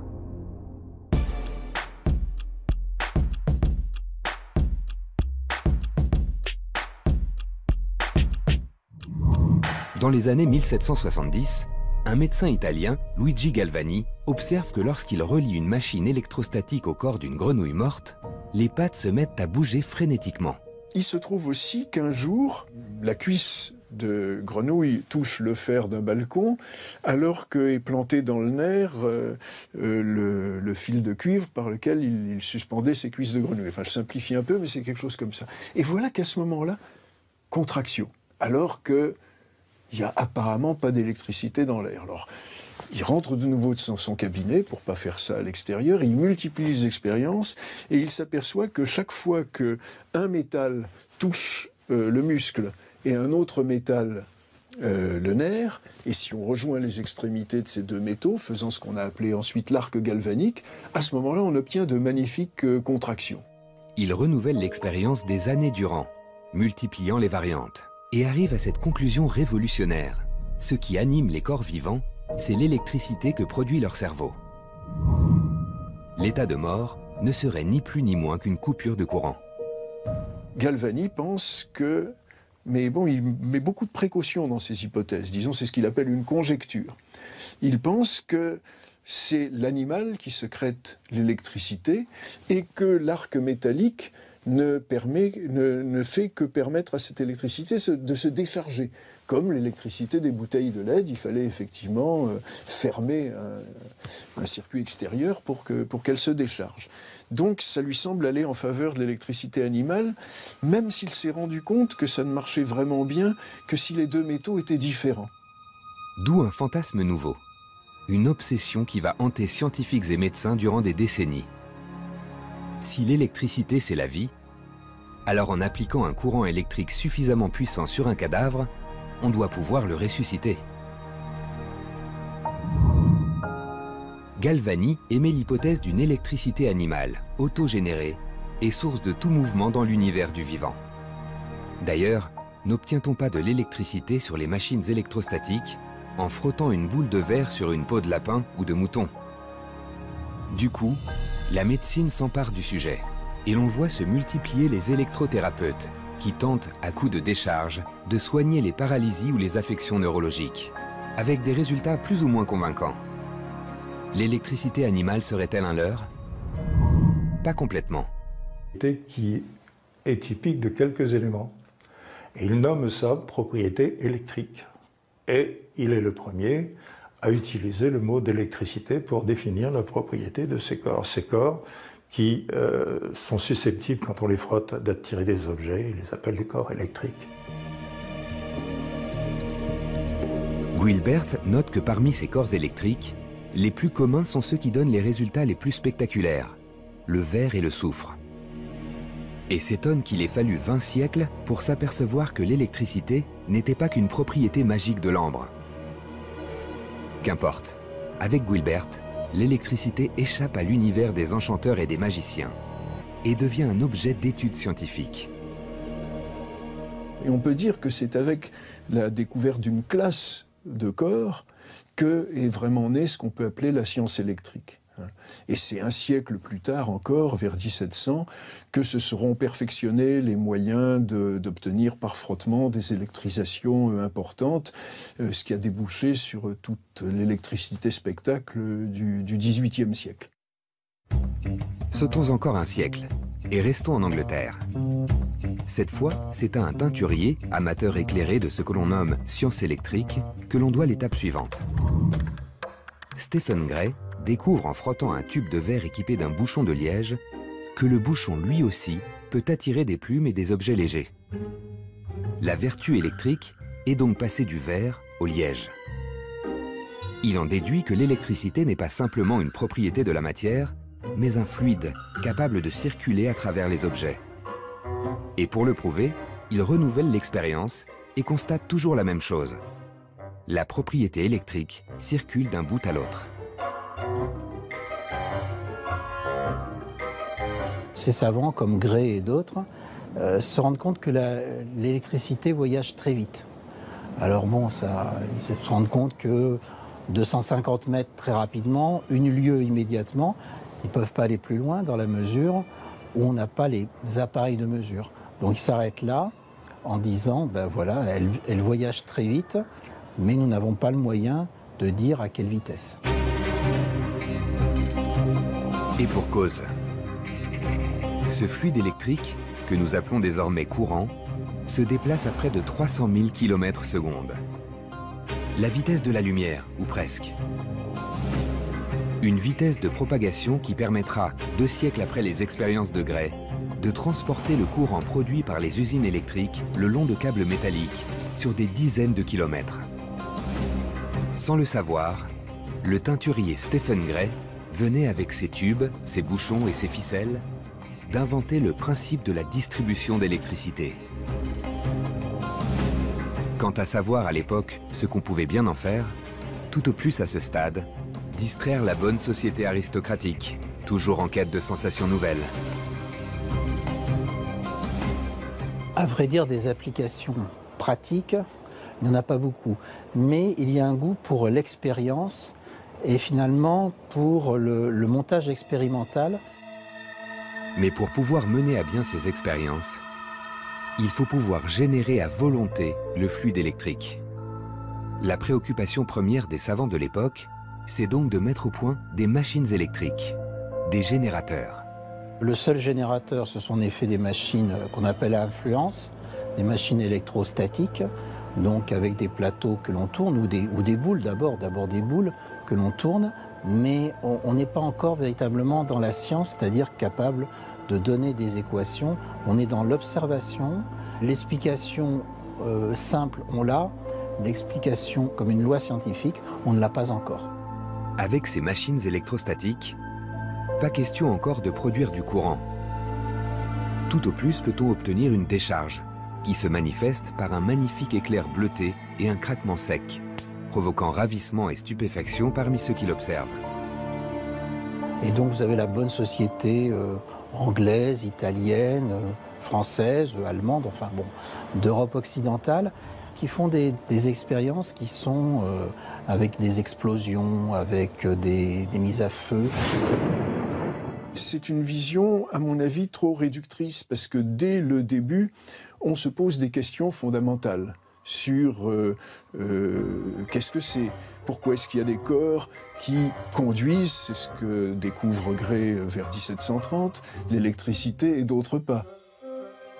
Parmi ceux qui s'interrogent ainsi, l'abbé Jean-Antoine Nollet, nommé par Louis XV à la chaire de physique de l'Académie royale des sciences. Tout ce qu'il peut y avoir de spectaculaire est mis en œuvre par l'abbé Nollet. C'est vraiment, on l'appelle l'abbé électrisant. C'est vraiment lui qui introduit, par exemple, l'électricité dans le domaine universitaire. Il a été nommé comme professeur de physique au Collège de Navarre, qui est à l'époque le plus prestigieux des collèges scientifiques parisiens. Donc c'est lui qui vulgarise, on peut dire, l'électricité. Nollet reproduit tous les appareils, toutes les expériences menées par les savants électriciens de son temps. Non seulement pour amuser la galerie, mais aussi pour étudier les phénomènes électriques. Quelle en est la nature? Quelles matières peuvent le produire? Peut-on charger en électricité des corps non électriques? On essaye de charger d'électricité toutes sortes de corps, et en particulier, on essaie de charger d'électricité des liquides. Même dans les soirées mondaines où on s'amuse, on essaye de charger d'électricité le vin de Bordeaux pour voir s'il change de qualité, par exemple. Et puis, un jour, on a la nouvelle d'une expérience qui a été faite à Leyde par Muschenbroek, scientifique, professeur de physique des Pays-Bas.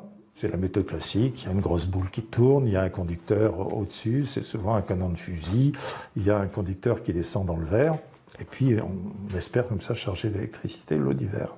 Puis à un moment donné, il veut enlever le conducteur qui plonge dans le verre, et à ce moment-là, il se reçoit une secousse extraordinaire. Muschenbroek, qui refait l'expérience après, envoie à ses correspondants qu'il a dans l'Europe entière. J'ai cru que c'en était fait de moi et je ne vous conseille pas de réessayer l'expérience. C'est quelque chose d'excessivement dangereux. Alors évidemment, ce qui se passe immédiatement, tous ces correspondants la font.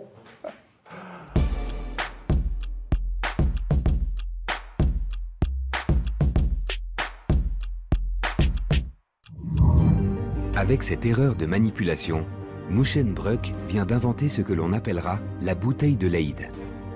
Pour la première fois, on peut provisoirement stocker ce mystérieux fluide électrique et le délivrer sous la forme de décharge. Une révolution. Cette bouteille de Leyde, c'est le premier des condensateurs électriques. Depuis, ils ont bien sûr considérablement évolué, mais pas un seul des objets que nous utilisons quotidiennement ne fonctionnerait sans eux. Pas d'électronique, pas d'informatique sans ces précieux condensateurs.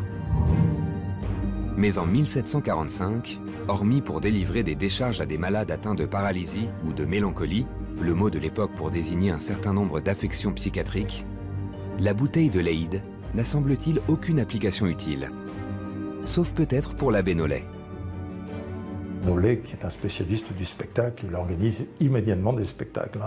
Il est bien en cours, il obtient qu'un régiment de garde française s'aligne. On charge une bouteille de Leyde. Au bout de la chaîne, un des militaires tient le flacon, une chaîne qui se referme sans doute. À l'autre bout, eh bien, on dit aux militaires qui est à l'autre bout de prendre le conducteur qui est à l'intérieur. Tous les gardes françaises sautent en l'air tous en même temps. Ça donne d'extraordinaires spectacles, non, c'est déjà pas mal. Il se trouve que ça peut aussi servir, là aussi, à réfléchir sur la nature de ce mystérieux fluide électrique, comme on disait souvent. Et en particulier, Le Monnier, à partir de la décharge électrique à travers une chaîne humaine, essaye d'évaluer la vitesse de propagation de cette vertu électrique. Et il s'aperçoit que c'est tellement rapide que c'est certainement plus rapide que le son et qu'on n'a pas les moyens de pouvoir en dire plus. Lorsqu'il n'électrocute pas les gardes du roi, Nollet élabore des théories quant à la nature du fluide électrique. Son hypothèse, l'électricité est une matière physique, bien qu'invisible. La preuve, lorsque l'on utilise une machine électrostatique pour produire ces arcs de feu qui impressionnent tant les courtisans, il se dégage une odeur particulière. Et seules les matières physiques peuvent avoir une odeur, c'est bien connu. Il observe que selon la matière que l'on utilise pour produire de l'électricité statique, les objets chargés s'attirent ou se repoussent. Il y aurait donc deux fluides électriques différents.